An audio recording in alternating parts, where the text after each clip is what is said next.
Two women, both 48. One moves through her kitchen the way she did at 30, joints loose, spine straight, energy steady all afternoon. The other feels every one of those years in her knees before she's even finished her coffee. Same number of birthdays. Completely different bodies. No gym membership separates them, no strict diet, no supplement stack. Just 5 small physical habits, borrowed quietly from daily Japanese life, that most people would never think to call exercise at all. Stick around, because habit 3 is the one almost nobody in the West even considers a workout, and it might matter more than all the others combined. Before we continue, which part of your body do you think is aging faster than it needs to? Habit 1, Rajio Taiso, the 3-minute morning reset. The alarm goes off and the body stays exactly where it landed the night before. Stiff, curled, unwilling to move until absolutely necessary.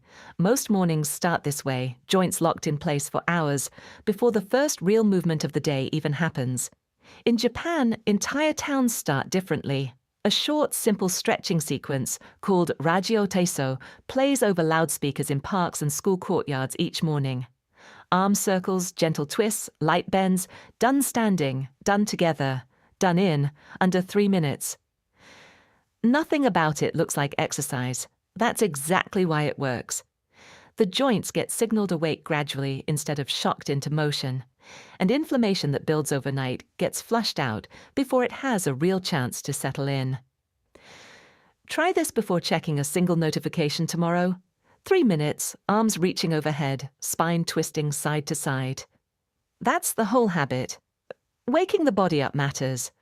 Keeping it moving once the day actually starts is a completely different challenge, and it's one most desk-bound routines fail without anyone noticing. Habit 2, Nagara Undo, movement hidden inside. Ordinary tasks, an entire day passes. Commute, desk. Commute again. Dinner, couch. And somewhere in there, the body barely moved at all, technically resting the whole time, despite feeling exhausted by evening.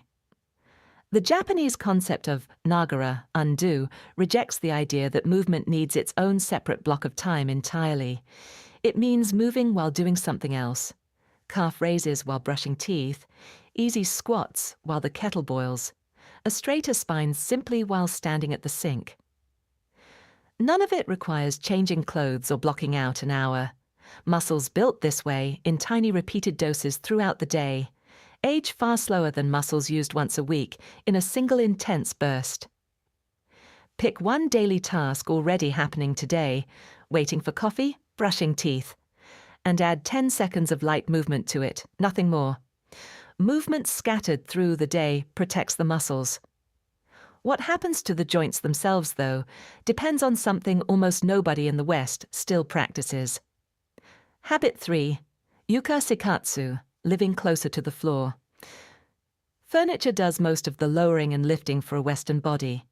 A chair to sit in, a couch to sink into, a bed raised well off the ground, hips and knees rarely asked to do the actual work of getting up and down.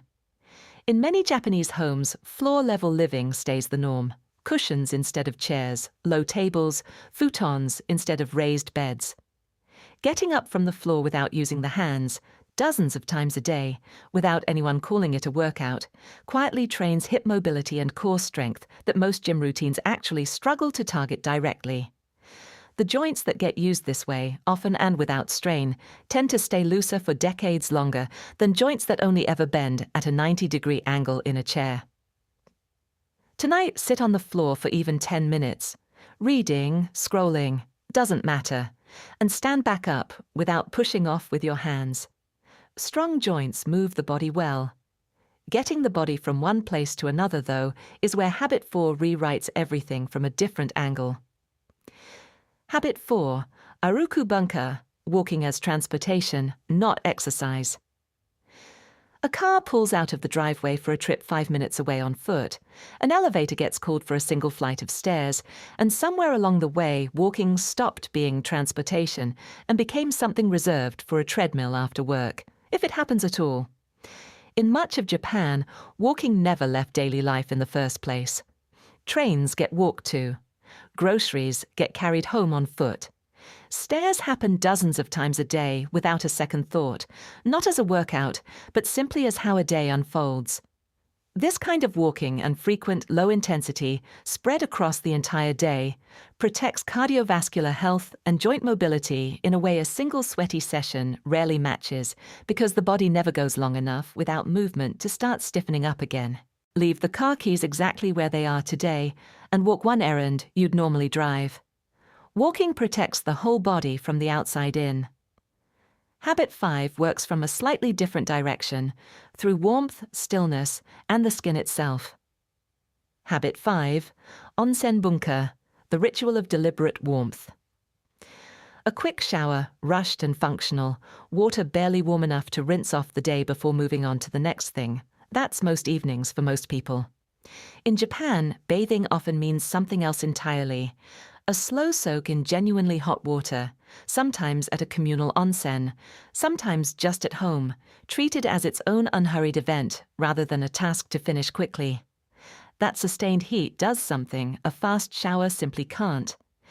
It dilates blood vessels, improves circulation to the skin's surface, and lowers cortisol, the stress hormone that quietly accelerates visible aging when it stays elevated for years on end. Skin that receives better circulation repairs itself more efficiently, night after night, without a single product involved.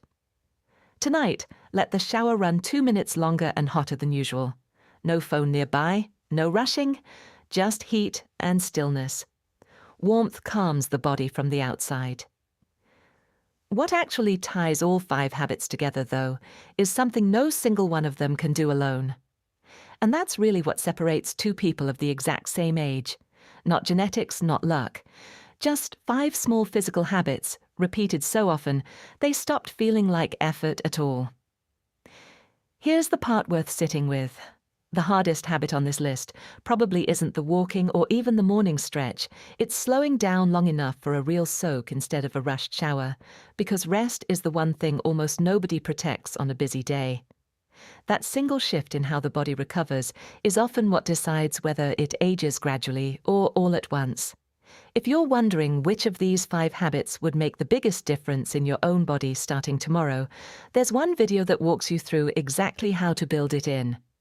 And it's on your screen right now.